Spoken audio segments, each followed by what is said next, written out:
a tragedy that can happen to anybody anywhere in Kenya and in the world. And should this happen, we should move around, devoid of politics. We expect everybody to come around, irrespective of your political inclination. Some of the support that was coming from the national government is stuck in Eldoret because of clouds. But where we are standing here, we are not seeing those clouds that people are seeing in Eldoret. But anyhow, we thank everybody that has attempted to come here. We are still appealing to the national government. And whether clouds or no clouds, we now really need to do what Moi Teaching and River Hospital has done. The army also have done a splendid job. Their chopper, although has not landed here, has gone to one site called Muino, carrying some foodstuff. And yesterday a little bit of food was taken to Sebit, then it can ferry it to this other higher ground.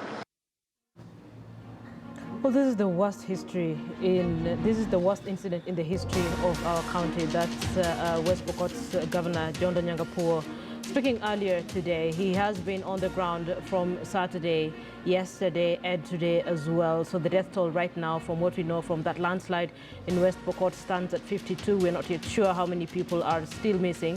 We will be speaking to the governor in a couple of minutes just to find out how many people are still missing, how much help have they received, how bad is it on the ground. I had a conversation with him in the morning, a couple of minutes ago, saying, Linda, we have children out and the degrees is like 4 and it's raining. They have no homes to go to. And that is what people of West Pokot are currently facing. As we speak right now, it is still raining. Interior Cabinet Secretary Fred Matiang'i tried to land in West Pokot. He said the weather there was not conducive. They could not land. However, Deputy President William Ruto managed to land there and gave a little bit of support on the ground. But what we do know is that we have families in camps, in schools, just trying to hold on to the little hope that perhaps help will get to them as fast as possible. But the one thing that we do know is that there was an alert that was given by the Meteorological Department. They actually pointed this out. They said there will be an increase in rain in this region, and perhaps people need to think of moving. However, a good number of people did not. So what exactly did happen? And that's why I bring in my colleague Sophia Wanuna, who's joining me from City Center. Sophia, good evening. So this is what we do know so far, that the Meteorological Department actually issued an advisory. And they said there will be an increase in rainfall in these regions. And perhaps the question then is, why didn't people move? Exactly, Linda. A tragedy that has gripped the attention of the country, sadness, sorrow, the horrors even of seeing some of the survivors talking about just what they witnessed, seeing loved ones swallowed by mad. And as you said, the death toll standing at 52 now, but still several others missing, so could possibly rise. So definitely heartbreaking, horrific. And now questions arising from this disaster is, could it have been avoided? Did we know as a country that, in fact, the rains were going to be heavy, there would be flooding and potentially landslides like have been witnessed? I have with me tonight Chris Kiptum. He is a climate scientist with the Met Department, because we do have those warnings, those statements issued by the Met Department from last week. And of course, there's always a focus of what's going to unfold. But let's hear from the horse's mouth in as far as what exactly did the Met Department know and what did they share with the country. Thank you for making time for us, Mr. Kiptum. So there's a statement. I saw one, I think it was last week. You can share with us perhaps the other date. But could this have been avoided? We cannot really say that it could have been avoided, but we give warnings. And the first one we gave was last week, on Monday, on 18th of November, and the second one we issued on Saturday, 23rd of November, just to inform people of the heavy rainfall that was expected. So the rains have been heavy, they have caused flooding, and I was just looking at your statement, and it speaks to potential landslides and specific areas given. Perhaps talk to us first, when there are these findings, how does that information trickle out of the Met Department? Is it just media statements sent out or on your website, Or is there a channel that ensures it trickles down to those who need to get that information? Indeed, when you look at the advisory, we've given instruction to all government bodies, the line ministries, which we expect them to act, and of course they usually act. We also give this information to our users who are subscribed to our services, and people can also find this information on our website. Yeah. Also, we have county directors of meteorology in all the 47 counties in this country who usually receive this information and are able to brief all the county governments associated with them. Yeah. Is there for a mandate, a requirement in terms of your end as a Met department, in terms of sharing the information? You talk about other government departments, but explaining what it all means. Because mashinani, you know, in the villages, some may not understand all this lingo of this and this may happen. They hear landslide, they're like, you know, what does that mean? So is there a breakdown of the implication of what your communique is? Yes, we try as much as possible to be simple in the information that we give. Weather forecasting is a science, and basically they are very hard terms. This rainfall, you know, has been associated with, I see most Kenyans are now aware of the Indian Ocean dipole, which is a term that means warming of the East African coast and much cold waters over the Australian coast, and that implies heavy rainfall over our region. Yeah. I've seen people are now aware about it, and we hope that we can explain further. If people do not understand our forecast, they're always free to call us. Our lines are always open. We can reach us on social media.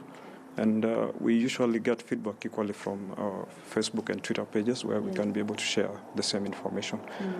Equally, we usually have forecasts in our website, and the county directors of meteorology across the country usually also have a breakdown of this because in their counties they are kind of special. So the kinds of forecasts they release for their counties are quite different from what we release nationally. Yeah.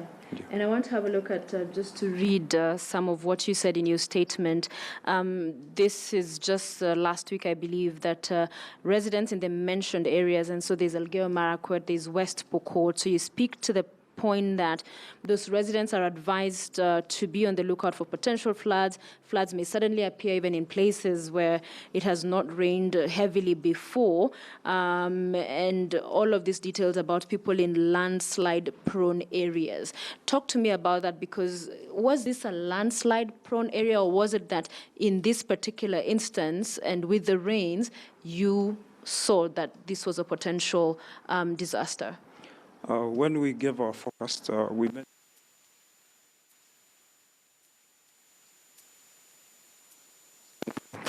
parts of Taveta County, which have also received quite heavy rainfall. And with that, the instruction that we usually give to our users and Kenyans at large is that they should avoid areas which are quite hilly.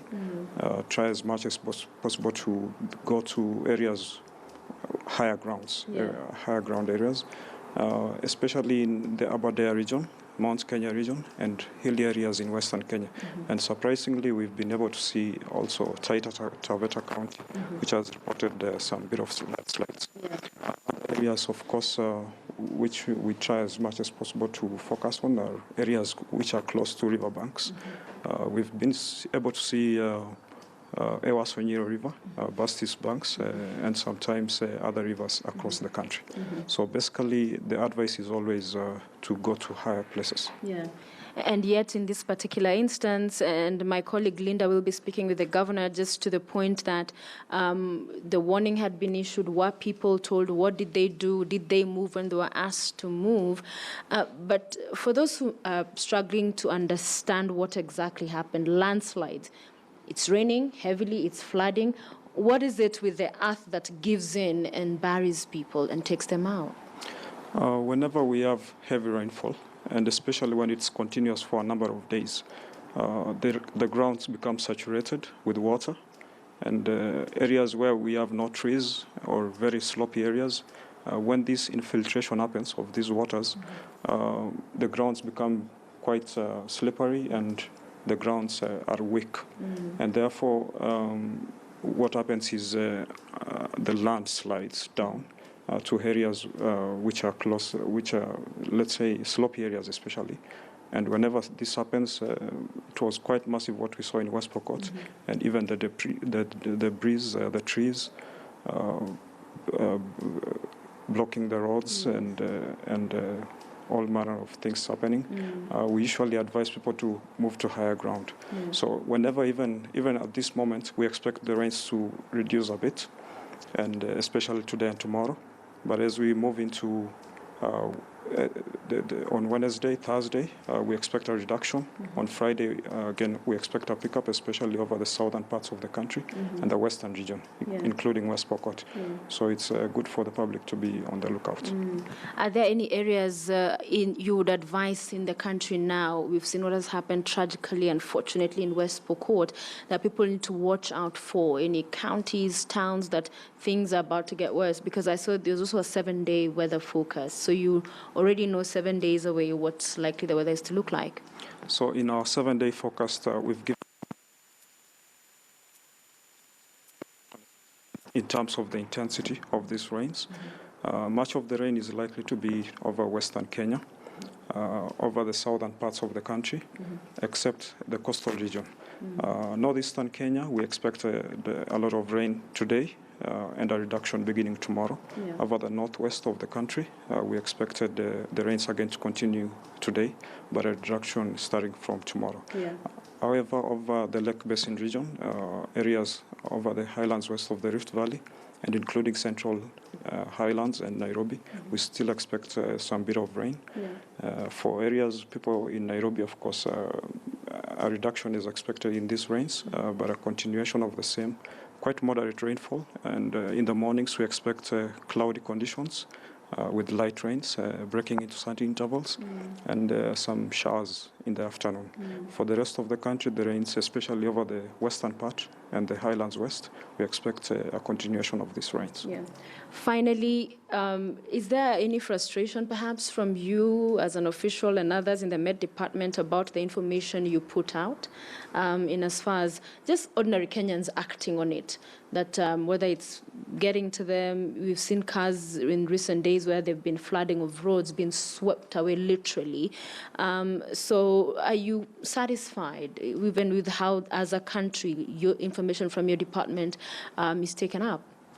We are glad. Our mandate as Kenya Met Department is to provide climate and weather information for the public to save lives and property. And indeed, we see much of this information, especially with the coming up of social media. This information is able to reach wananchi as far and wide. We only hope that they take heed because it's a weather forecast.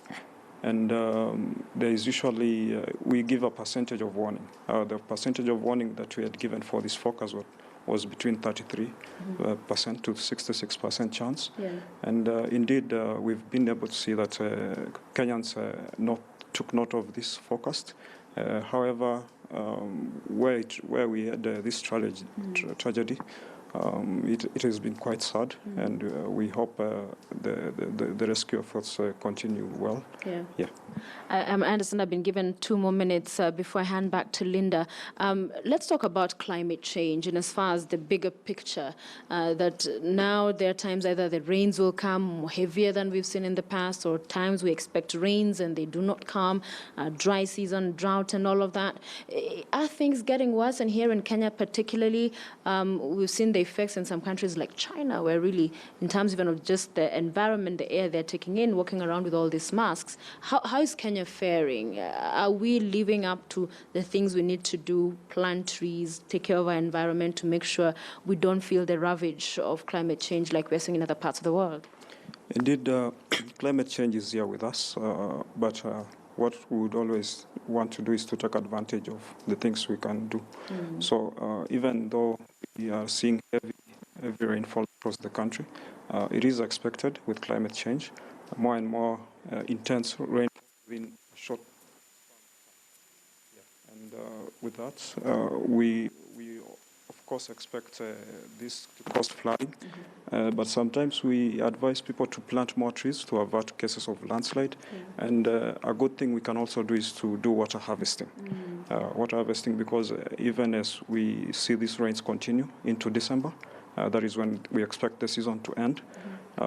As we go into January, the dry season again starts, and we are likely to see cases of dry weather again in January and February. Yeah. All right. Thank you very much. We appreciate your time. Mr. Kiptum is a climate scientist with the Met Department. And definitely, Linda, many people in mourning and this tragedy. We've seen, of course, the military come out, so many hands on deck to help out at this very tragic moment. But of course, important that in as far as accountability is concerned, the question, and I'm sure as we speak to Governor Lonyangapuo, is how did this information trickle down to the people? And what happens when people refuse to move? Because it's one hand to have information, it's the other to relay the same, but it's a whole different issue for it to be actioned on. And of course, with many people, even with such issues, we have seen a little bit of politics playing out. You alluded to this at the beginning of the show, where the Interior CS and Devolution CS said they were unable to land in this area. And however, moments later, we saw the deputy president, the leader of majority in the Senate, Kipchumba Murkomen, in fact, taking to Twitter to say, yeah, we were able to get there and help and visit and will continue. So definitely a time in terms of West Pokot, all hands on deck, everybody coming together to help out. But important that this doesn't end on just whatever is happening and unfolding now, is to make sure that this information, especially in the villages, Linda, you'll imagine perhaps a landslide may not make very much sense to show out there, and they need a better understanding of the danger they may be putting themselves into. So is government, the various agencies, communicating well? But also to the point in other parts of the country that has been made by Mr. Kiptum around water harvesting. Look at Nairobi, the drainage. I mean, roads are flooded after just 2 minutes of heavy rain. So there are numerous issues across the board. And unfortunately, is that we keep talking about them when some of these disasters arise, and it appears it's talk about it, then forget until the next time. Really unfortunate, Linda. Yeah. There's a lady on social media, she's called Salome Lugard. She says, Kenya, when you have rains, water sweeps people to the graves. When it's dry, drought takes us to the same place, graves. Soon the people of Pokot will be facing drought. And that, I remember having this conversation with Turkana Governor Josephat Nanok at the point when there was a drought in Turkana. And I was saying, look, we can't have this perennially. At some point it rains and then there's floods. And we saw that, by the way. So there's floods, and then at some point now there's no rain, there's drought, people are dying. So whichever, if it rains, we're in trouble. If it doesn't rain, we're in trouble. And I agree with what you said, that perhaps at some point it gets very difficult. How do you convince that old person who has built their home and they're comfortable in their home that perhaps you need to move because there's a landslide? They have no idea what you're even talking about. And your guest alluded the fact that yes, perhaps we're looking at climate change, and there will be, the climate that we are used to is not what we will see from now on. So I understand when you say that perhaps we need to have a little bit more of sensitization, because I know there was that alert given out in West Pokot, but you also understand that the people who, I mean, if I come to you, Sophia, and I tell you, you need to move out of your home because there may be floods here, you've invested a couple of whatever it is you've earned across your life, and someone tells you you need to move, you will not be able to move. So perhaps that is a conversation that we also need to have, right? Exactly, around how real or how feasible or practical is what I'm looking for. Is it for you, somebody to come and say, I've lived here, say, 20, 30 years, and there's a notice saying, oh, I need to move, to reconcile that, you know, that move how? I mean, I can't, you know, uproot to my house and plant it and put it somewhere else where I'm safe.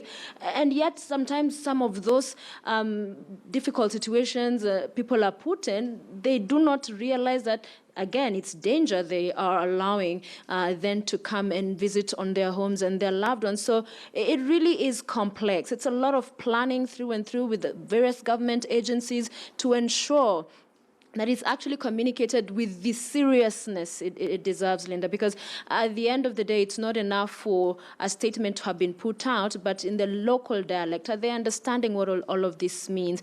And even, you see, part of that statement read that in areas even where there has not been heavy rains, the flooding may still occur, because how all of this works out, ordinary Mwananchi Wanjiko may not understand, but that the gravity of these statements and press releases from the Met Department need to be taken more seriously, and that information, more importantly, as to how it trickles down, is one we really need to, especially hear from Governor Lonyangopuo. When you get that, when you see that, how is that individual in a village being made to understand the import of it all?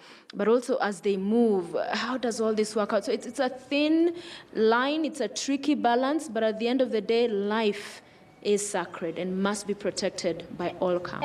And that is exactly what Interior Cabinet Secretary Fred Matiang'i had to say today. I actually had a conversation with him during the day, and I was asking him, so what are you going to do? Because you have people who are saying, we cannot move. And he says, Linda, life is sacred. Even if we have to move people out by force, we will have to move them out by force, because the rains are still there. The Meteorological Department says this rain will be there for the next couple of weeks. We cannot allow people to die. We cannot sit here and watch people to die. And Linda, to just jump into that point you're saying of what Dr. Matiang'i was talking about, that we have to move people by force even when they do not see the need. You look at the evictions that were happening in Mau.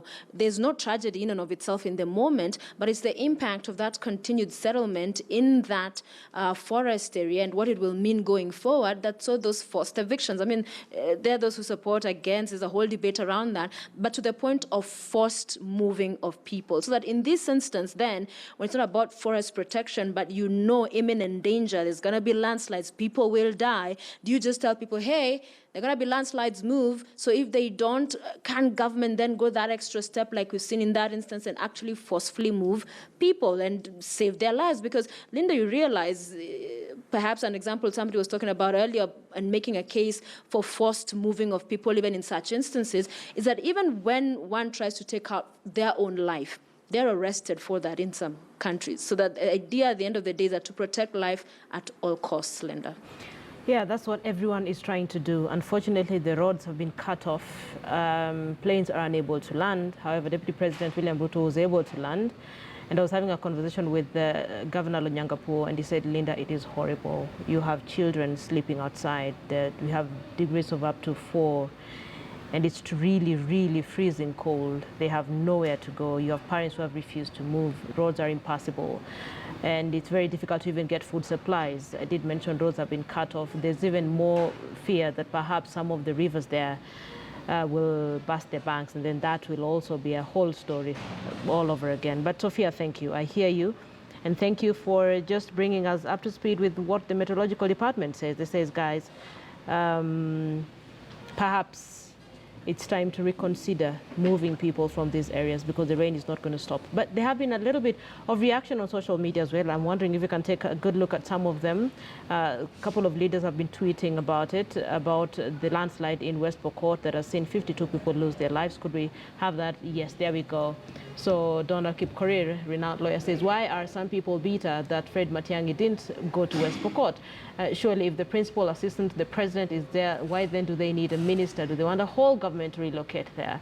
And that is the conversation that Sophia was alluding to, as she was saying that people are having a conversation about why or how come Deputy President was able to land. There we go. That is Deputy President William Ruto when he landed in West Pokot, basically saying they were mobilizing resources to support the victims of West Pokot landslide. I know a couple of people have been taken to hospitals, some people have been moved. I know there are camps in schools.